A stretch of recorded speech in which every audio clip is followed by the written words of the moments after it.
इचलकरंजीत डॉक्टर बाबासाहेब आंबेडकर पुतळा ते महासत्ता चौक या दरम्यान सध्या रस्त्याचं काम सुरू आहे। या रस्त्याच्या कामादरम्यान पाईपलाईन फुटण्याच्या घटना वारंवार घडत आहेत।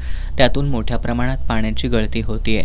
विशेषतः भगतसिंग बाग परिसरात गेल्या 3 ते 4 दिवसांपासून सतत पाणी गळती होतीये।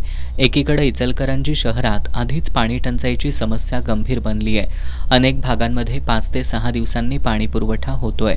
नागरिकांना पाण्यासाठी त्रास सहन करावा लागत असताना दुसरीकडे अशा प्रकारे मोठ्या प्रमाणात पाणी वाया जात असल्यानं संताप व्यक्त केला जातोय। स्थानिक नागरिकांच्या मते महानगरपालिकेला या गळतीची पूर्ण कल्पना असूनही अद्याप कोणतीही प्रभावी दुरुस्ती करण्यात आलेली नाही असा आरोप नागरिकांमधून केला जातोय। त्यामुळे महापालिका प्रशासनाच्या निष्काळजीपणावर प्रश्नचिन्ह उपस्थित केले जाते। पाण्याचा प्रत्येक थेंब महत्त्वाचा असताना लाखो लिटर पाणी रस्त्यावर वाहून जात असल्याचं दृश्य नागरिकांना अस्वस्थ करतंय।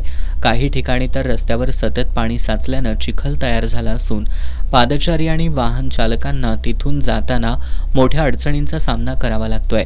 रस्त्यावरील खड्डे, अर्धवट खोदलेले रस्ते आणि त्यावर साचलेलं पाणी यामुळे अपघातांचा धोकाही वाढलाय।